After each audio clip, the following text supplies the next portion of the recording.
Morning. Joseph Chacon, Police Chief, here this morning to brief out on a critical incident just occurred a few hours ago here in South Austin. An officer-involved shooting occurred in the 3600 block of Menchaca Road, just up the street from where we're at right now, in an apartment complex. This actually did not occur in an apartment, but rather in the apartment complex in the parking lot. I'm joined up here by a few folks that I just want to point out. Interim Assistant City Manager Bruce Mills, as well as our Interim Office of Police Oversight Director Gail McCant, and then members of the command and executive staff with the Austin Police Department. I'll begin my comments by saying that all the information I'm about to put out is preliminary. We are obviously just hours into this investigation. These facts could change based on the investigation and how it unfolds. So these are the facts as I understand them at this moment. At 4:54 a.m., Austin 911 received a call from a third-party caller indicating it was a woman who was frantically knocking at their front door, was asking for help, and they called the police so that the police could come. 1 minute later, officers were dispatched to the residence, and within 4 to 5 minutes they arrived on scene and began speaking with the young lady who was knocking at the door.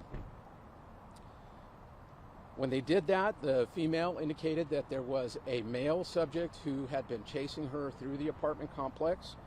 She was in fear for her life, and officers within moments of arriving on scene broadcast over the air that the subject was last seen running west through this apartment complex. Approximately 3 minutes later, as officers were on scene, still speaking with the young lady, the man approached.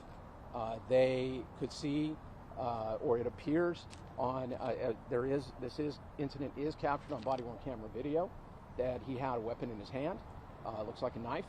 And they began yelling at him to drop the knife. Officers did draw their weapons at that time and began trying to essentially de-escalate the situation. The man was yelling repeatedly for them to shoot him, to kill him, and officers initially tried to tase him. They deployed a taser weapon to immobilize him, and the taser was ineffective. They continued to try to, again, de-escalate, to calm him down, telling him to drop the knife. A second taser was deployed and again was ineffective. As the subject continued to approach the officers, one officer discharged his firearm and the subject went down. Officers did attempt life-saving measures on this individual, but they were ineffective, and the subject was pronounced deceased at 5:19 a.m. This incident was captured on officers' body-worn cameras, both audio and video, and per our protocol, that video will be released within 10 working days. It does appear to be an isolated incident.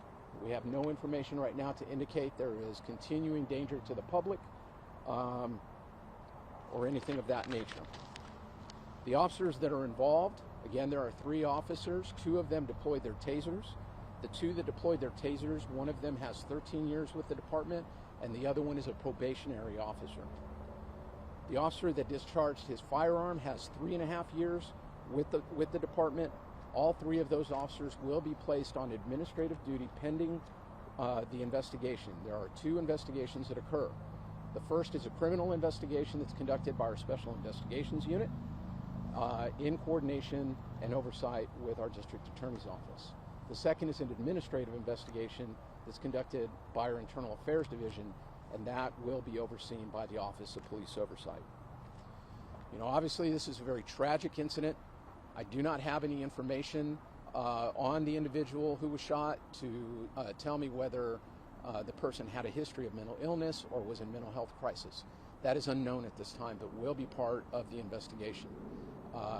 However, the investigation will proceed, and we'll put out information, like I said, within the next 10 days. We'll release the video, and as we're able to release more information, we will.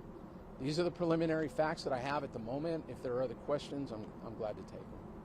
Do you know what relationship you have with the woman who was knocking on the door asking for help? I don't. It did appear that they had some type of relationship. They knew each other, but I don't know what that relationship is. Did she live at the apartment complex? Do you know that? I don't know that. Will there be any other law enforcement agency helping out conducting the investigation or doing any oversight here? No. This is our protocol to have it done by APD Special Investigation Unit. Do you know what kind of knife he had? Was it a large knife, a small pocket knife? I don't know that. I know it's preliminary, but based on what you know, I mean, would you like to give a comment of what you think how the officers handled the situation? It's preliminary for me to be able to do that. I need to gather more facts before we start talking about, our officers are placed in extremely difficult situations every single day. I can tell you that, these type of things happen, unfortunately, on a regular basis, and most of the time we're able to de-escalate them, get people into custody safely, and with either no injury or very minimal injury. This is just a tragic circumstance, and got to take care of our officers as well as take care of the scene and the family of all involved. Do you know if the woman who was being chased, did she have any injuries? Was she stabbed or anything like that? As far as I know, she is uninjured and safe at the moment. All right, thank you all very much. Appreciate it.